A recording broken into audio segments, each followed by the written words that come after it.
இதெல்லாம் வந்து சாட்டி சொன்னதால் வந்து விஜயை ரிலீஸ் பண்ணுறாங்க. இந்த சூழ்நிலையில் காவேரி வந்து அப்படியே விஜயை பார்த்துட்ருக்காங்க.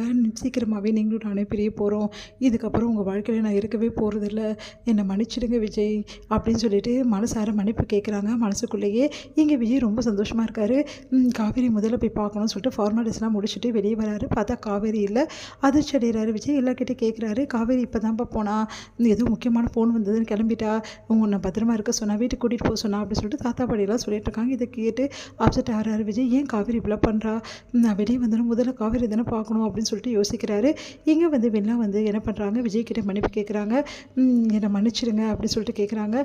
அதை பார்த்துட்டு விஜய் வந்து பரவாயில்ல வெளியில நீ என்ன பண்ணுவ, இந்த மாதிரி வந்து ஒரு விஷயத்தில் நீ மாட்டிக்கிட்ட அப்படின்னு சொல்கிறாங்க. தாத்தா பாட்டி வந்து இப்போ எப்படிமா இருக்குது உடம்புன்னு பரவாயில்ல அப்படின்றாங்க. வேணா வந்து நான் பார்த்துட்டு நிலைமையை பார்த்துட்டு வந்து தாத்தா பாட்டி சரிம்மா உனக்கு உடம்பு ரொம்ப சரியில்லை, எங்கள் வீட்டில் வந்து தங்கிக்கோ, இந்த பிரச்சனையெல்லாம் முடிச்சு உனக்கு குணமாகிற வரைக்கும் நீ வீட்டிலே இருக்கலாம், எந்த பிரச்சனையும் இல்லைன்னு சொல்கிறாங்க. அதை கேட்டுட்டு வந்து ரொம்ப நன்றி அப்படின்னு சொல்கிறாங்க வெண்ணிலா. அடுத்து வந்து இங்கே நம்ம விஜய் வந்து காவேரி எங்கே போனா அப்படின்னு சொல்லிட்டு வெயிட் பண்ணிகிட்டே இருக்காரு. என்னப்பா வீட்டுக்கு போகலாமா, இல்லை தாத்தா காவேரி வரட்டும் வந்தோன்னே போகலாம் அப்படின்னு சொல்லிட்டு விஜய் வந்து சொல்லிட்டு இருக்காரு. இதை பார்த்து வெண்ணிலா வந்து அப்படியே பார்த்து டென்ஷனாக வராங்க.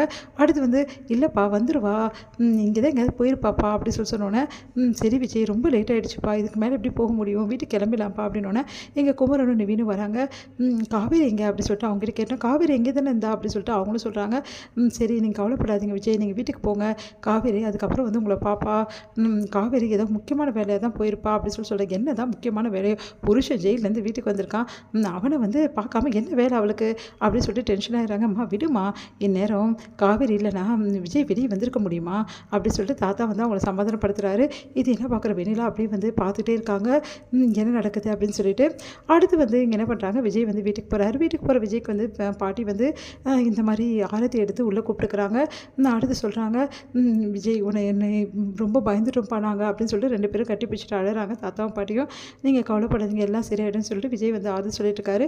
வீட்டுக்கு போகணுன்னு வந்து செமையாக டென்ஷனாக யமுனா உட்காந்துருக்காங்க. யமுனா வந்து வழக்கம் போல் காவேரி பற்றி ரொம்ப தவறாகவும், அதே மாதிரி வந்து நிவின் நைட்டெல்லாம் வராதுக்கு காரணம் காவேரி தான், காவேரி கூட தான் இருந்திருப்பாரு அப்படின்ற மாதிரிலாம் ரொம்ப கேவலமாக பேசுகிறாங்க. அதை கேட்டு காவேரி ரொம்ப அப்செட் ஆகிறாங்க.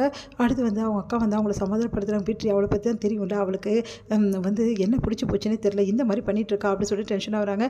விஜய் வெளியே வந்துட்டாருமே இப்போ தான் மாமா சொன்னார் அப்படின்னு. ஆமாக்கா வெளியே வந்துட்டாருன்னொன்னே காவேரி நீ வந்து இவ்வளோ முயற்சி பண்ணி எப்படி கூட்டின்னு வந்துட்டா, அந்த வெளியில் எப்படி சொன்னால் அவள் சொல்லவே மாட்டாளே, எப்படியும் நீயும் வந்து விஜயும் சேர்ந்து வாழக்கூடாதுன்னு தானே பிளான் பண்ணா, இப்போ எப்படி உண்மையை சொன்னா அதான் எனக்கே புரியல அப்படின்றாங்க.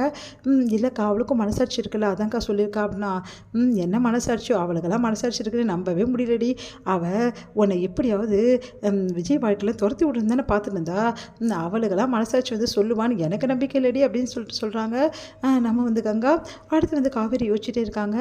இங்கே யமுனா வந்து பேசின பேச்சு எல்லாமே ஒன்றால் தான் என் புருஷன் வந்து என் கூட பேச மாட்டேங்கிறாரு, பழக மாட்டேங்கிறாரு, என்னை பார்த்தா அவருக்கு பிடிக்கல அப்படின்னு சொன்ன விஷயமும் எல்லாத்தையும் யோசிச்சுட்டு இருக்காங்க. அதே மாதிரி வெள்ளாக்கு காவேரி பண்ணி கொடுத்த சத்தியத்தை எல்லாத்தையும் யோசிச்சுட்டு இருக்காங்க. இதுக்கப்புறமாவும் இங்கே இருக்கிறதெல்லாம் வேலைக்கே ஆகாது, முதல்ல வந்து கண்காண இடத்துக்கு போயிடணும், ஏன்னா விஜய் கண்டிப்பாக என்னை தேடி வருவார், நான் வந்து அவரை பார்க்கலன்னு அவரால் இருக்கவே முடியாது, நேராக தேடி வந்துட்டு இருப்பார், அதனால் நம்ம இங்கேருந்து முதல்ல கிளம்பிடலாம் அப்படின்னு சொல்லிட்டு காவேரி யோசனை பண்ணுறாங்க.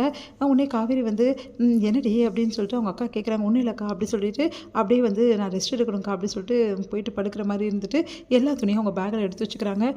யாரும் இல்லாத போது வந்து ஒரு லெட்டர் எழுதுகிறாங்க. காவேரி என்னை மன்னிச்சிடுங்க, என் மனசே சரியில்லை, எதுக்காக என்னால் எல்லாருக்கும் கஷ்டம் வேணாம், நான் கொஞ்ச நாள் வந்து ஊரில் போய் இருக்கேன், அதுக்கப்புறம் நான் வரேன், என்னை மன்னிச்சிடுங்க அப்படின்னு சொல்லிட்டு லெட்டர் எழுதி வச்சுட்டு காவேரி வந்து பேக் எடுத்துகிட்டு கிளம்புறாங்க.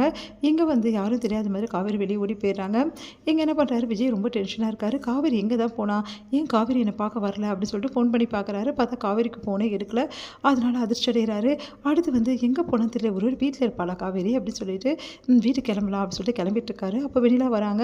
வெண்ணிலா வந்து விஜய் எங்கே கிளம்புறேன்றாங்க. இல்லை காவேரி என்னை பார்க்கவே வரல, காவேரி பார்க்க போகணும் அப்படின்னு. நீ பார்க்க போகாத, இதுக்கப்புறம் காவேரி உன்னை பார்க்க மாட்டா அப்படின்றாங்க. அது கேட்டு அதிர்ச்சி அடைகிறாங்க. நீ என்ன சொல்கிற அப்படின்னோடனே நடந்த விஷயத்தெல்லாம் ஒன்று விடாமல் வெண்ணிலா வந்து சொல்கிறாங்க. அது கேட்டு விஜய் பயங்கரமாக அதிர்ச்சி அடைகிறாரு. ஏன் காவேரி இப்படிலாம் பண்ணுன்னு பயங்கரமாக கதறி அழறாரு.